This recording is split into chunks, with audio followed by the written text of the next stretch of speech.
ô hey hát cora hátกันbei don ta a heta hanin tui vota ka chuang hal ta ni chu mo chuanin a ma sabera chuanin hei tuna hanin i nge kan ti ang i soda kan tel photanga mo soda ina far sanga chuanin chon mi chu a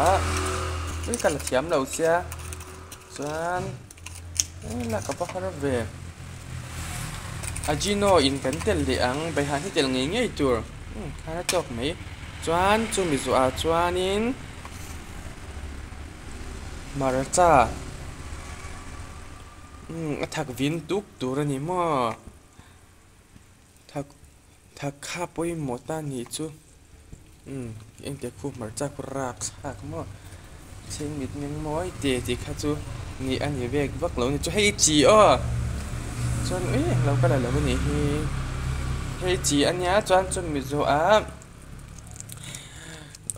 ngã thu pon là bảy thế biếng ngã thu pon yang pon là bảy thế tel pon mà xem in sa hi cắn tel zo cắn sa chết thế ang kha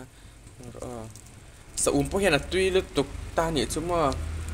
sa hi cả ngày là ta vàng nhan cà phê variety color nhỉ top sa hi mà ngày na là đủ lúc tục xoay na ang về là mình lâu ngày sặc mình đó nha chán hey thì khán cho nên lâu tận nói ta nhỉ chứ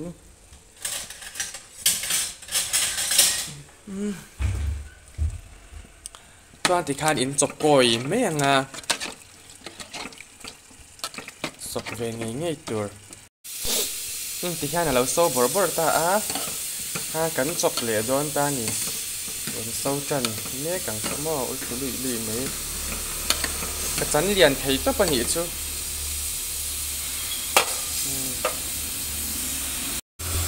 tùy theo chân sầu riết don ta nhớ mà hay tôi là ta hay còn nó sẽ over tổ top á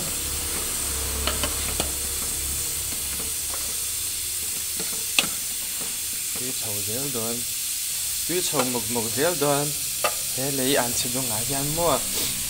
cái riết từ cái nhẹ muang là vin đặt vào cái nhé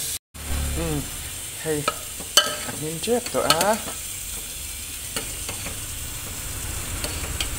ôi cú lùi đi em mò tìm hiểu về đó tất nhiên chứ nó sẽ cần là choang nó càng hay ai han là bỏ thấy em mò hay tôi đã cho nín mình tổ ta nghĩ chứ cần lâu xua càng hay mình hiểu tôi đoán được tục hay hiểu bên à bây cái xe mình tôi cái gì tầm vóc hay đâu cái gì khó rem na la lau piang lo min